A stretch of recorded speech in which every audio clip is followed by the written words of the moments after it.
Good afternoon. Thank you all for coming today. I stand before you as a representative of the International Alliance of Theatrical Stage Employees, IATSE. We are here today to address the significant and exciting developments within the off-Broadway labor community.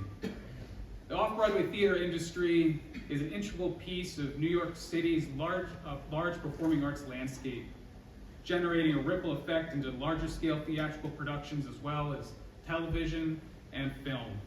Off-Broadway has always been a heart of innovation and creativity, a place where groundbreaking stories come to life. However, the hardworking individuals who bring these stories to the stage often face challenges that go unseen. Today, we're here to talk about a movement that aims to change that. In recent weeks, we have witnessed a powerful wave of unionization among off-Broadway workers. Crew members from successful companies such as Titanic, Little Shop of Horrors, Vineyard Theater Company, the Atlantic Theater Company, and most recently, the Public Theater, have taken brave steps to join in union with the IATSE.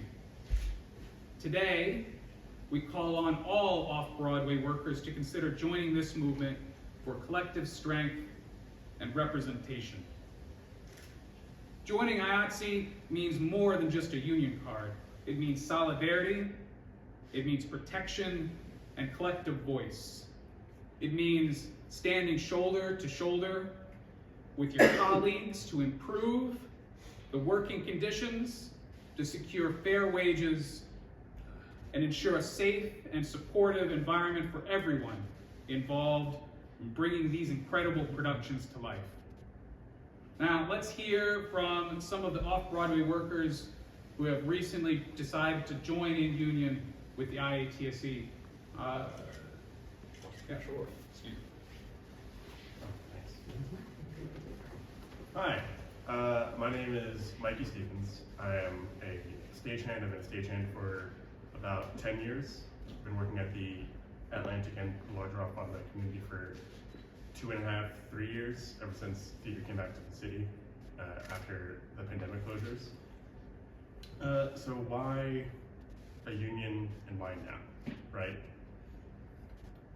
It's not just, obviously we all want healthcare, we want access to healthcare, access to retirement, access to an annuity, but it's also about creating a sustainable workforce and a sustainable way of life for all of us. Off-Broadway has a notoriously high turnover rate.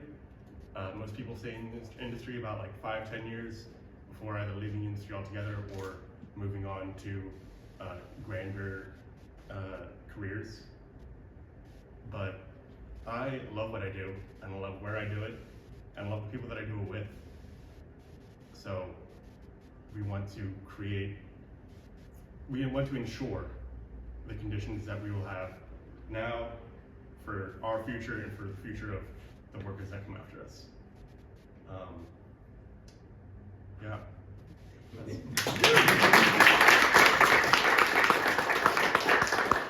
You might do, yeah.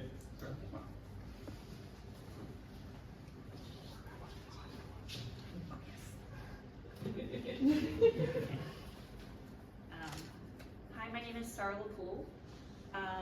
Thank you for having us here today. Like many others in our industry, I got my start in theater doing summer stock and working in shops and off-Broadway theaters. Working at the Public Theater has been a dream of mine since college, and I got my first job there as assistant prop supervisor for Sus the Musical. The very same year, I aged out of my parents' health insurance plan. The off-Broadway community is widely staffed by young people who are getting started in the business. We are trained technicians who work hard to develop specialized skills and abilities, and we are really passionate about the work that we do. Until now, the off-Broadway theaters have profited off of that very passion, knowing that we care about their mission and we will go the extra mile to see them succeed, often at cost to us, the workers. There is always another person who will take our place and who does not yet know what they truly deserve in exchange for their labor. A safe workplace, the means to live in the city they work in, and access to healthcare and retirement planning. The Public Theater is my favorite place I have ever had the privilege to work at. If I could have afforded to stay, I would have. I hope that moving forward, the off-Broadway community is able to establish a workplace that their employees can see a future in.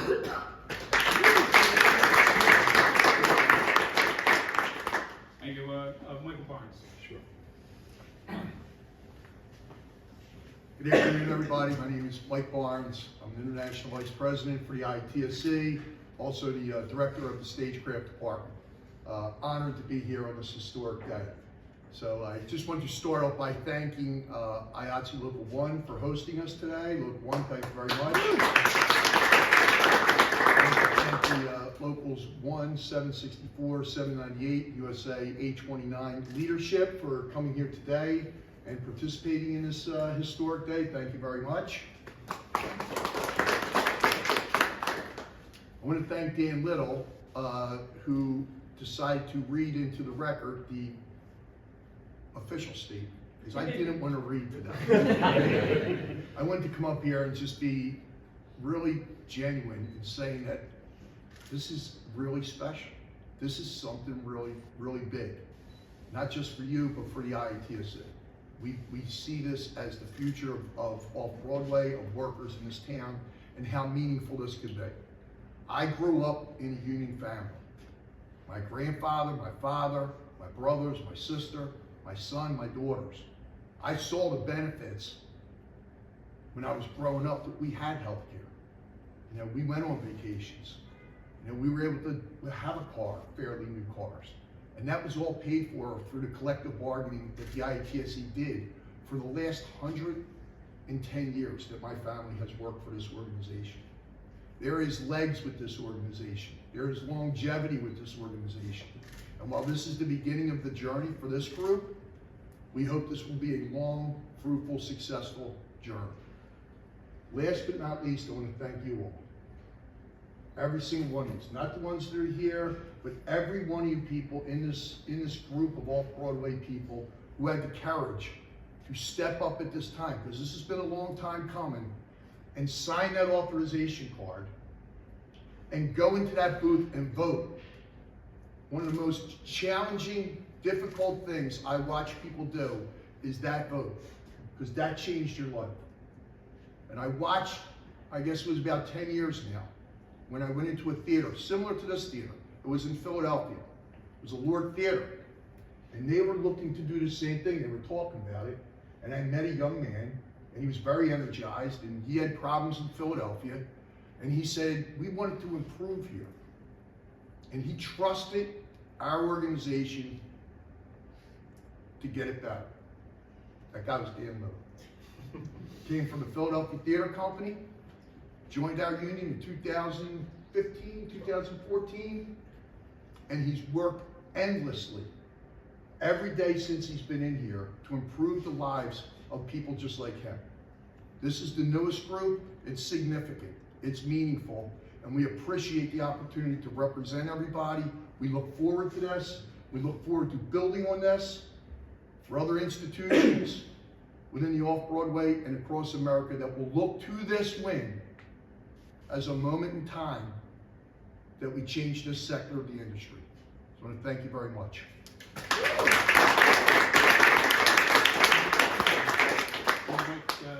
Aldine. Yeah, sure.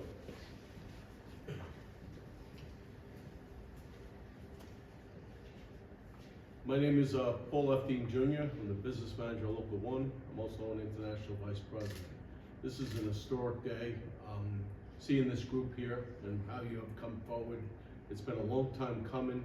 You know, we look at Broadway today and we look at the shows that have transferred from off-Broadway to come to Broadway, just to name a few. Merrily We Roll Along, Hamilton, there's a show this season, Snuffs, that's coming. I was talking to one of my colleagues here and a fellow brother about Chorus Line that transferred years ago from the Public Theater coming up here.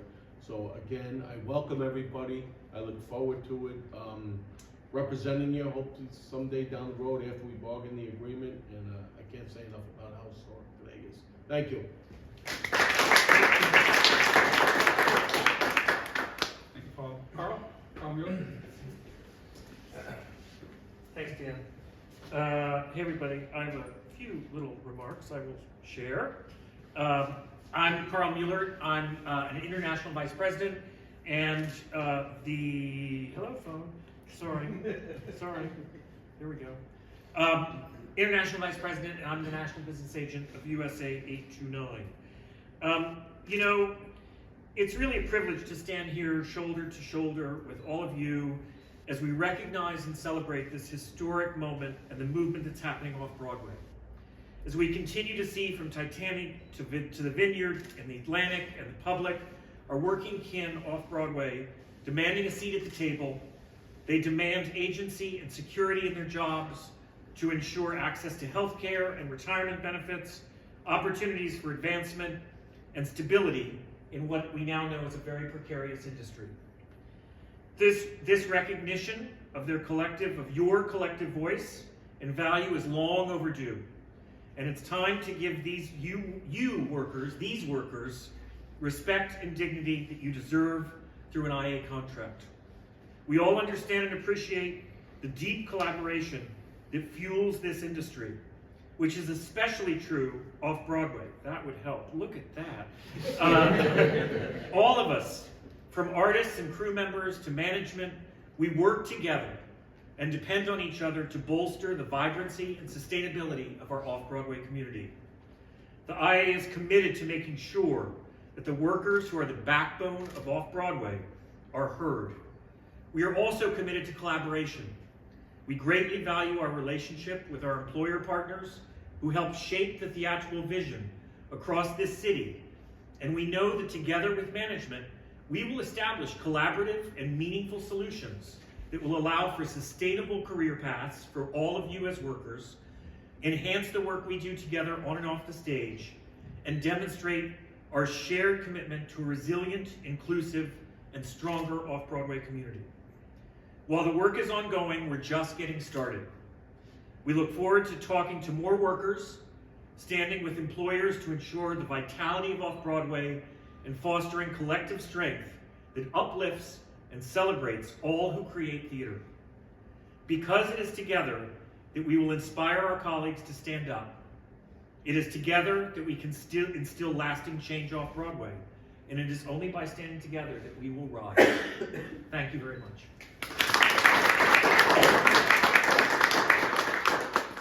Thank you. Dan Dashman.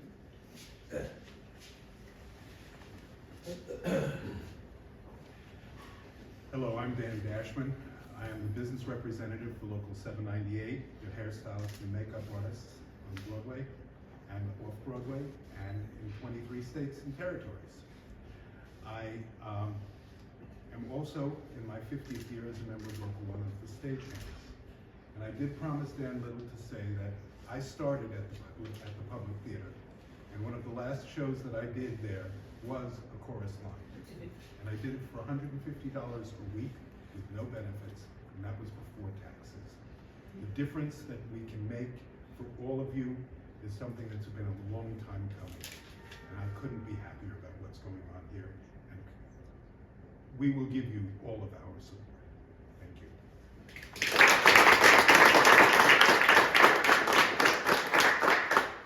Thank you. So today, oh, good. Please. You're not getting away. Hi, everybody. My name is Martha Smith, and I'm the Secretary Treasurer of Local 764, and a former off-Broadway worker and a former public theater employee. Local 764 represents wardrobe workers, costume technicians, costume shop workers, and child actor guardians in New York. We are also representing you. We are so excited to be able to represent and be the union for off-Broadway wardrobe workers and costume technicians, and I just want to say welcome. You're one of us now.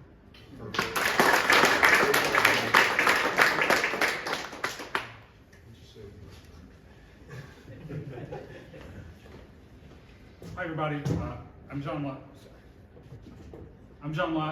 Organizer and trustee for Local 1. I unfortunately wasn't brought up in a union family. I grew up in an area where there wasn't union density. And 13 years ago, I, on behalf of my coworkers, made a call to Local 1, and it's because of that phone call and the solidarity that we built as a team that brought me here today. So first of all, I want to congratulate everybody for the hard work, and it takes a lot of energy and a lot of effort to self-organize and to build solidarity and reach out to the crews, and everyone who's here has been doing an excellent job of that, right? And I very much commend you because I know what it's like. I also want to reach out and say to those who have not begun this process yet, I also know what it's like to be on the outside looking in and not to know how to get to where I want to be. And I'm here today to tell those workers that we are here for them, you are wanted, and your skills and your knowledge and your experience are valuable, and you deserve a fair wage and living benefits and everything else it takes to be a part of this industry. Thank you.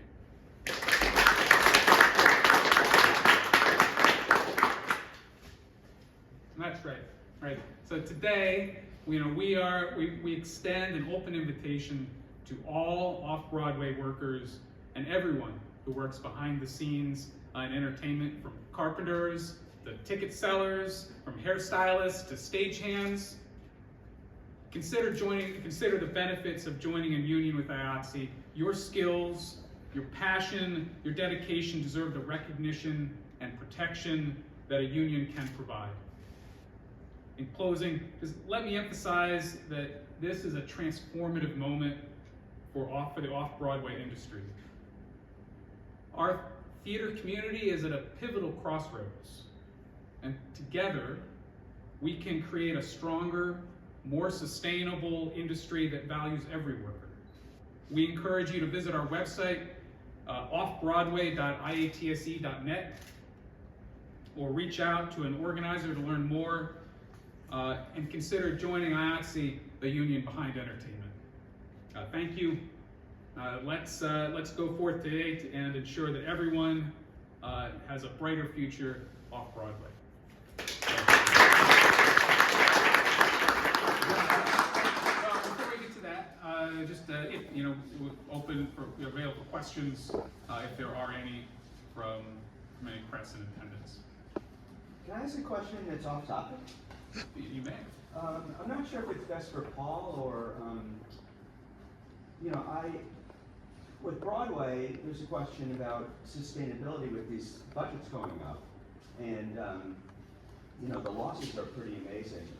You have a lot of expensive shows, a lot of big losses. And by the way, I'm not trying to minimize what you're doing here. I've covered it, I want to continue covering it, and I'm excited to cover it. But I just thought, with the setting, I just wondered whether, when I talk to investors on Broadway, they talk about, something's got to change. Broadway, from their point of view, doesn't seem sustainable. And I just wondered, is that on Local 1's radar screen as far as Broadway goes? Obviously you're in the business of negotiating the best deal you can for your members. But do you ever think, what do you think?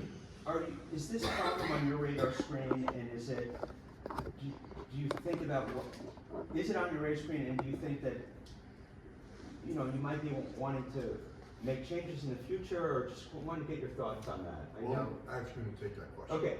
First of all, it's an excellent question. What we saw coming out of I'm sorry, I can't mix up. What's your name? Michael Barnes. Okay, great, thanks. Okay. Coming out of COVID, after the COVID shutdown, I don't say after COVID because COVID still was, but after the COVID shutdown, there was a bunch of factors that had some dynamic changes on the whole entertainment industry, including Broadway, when you're talking about.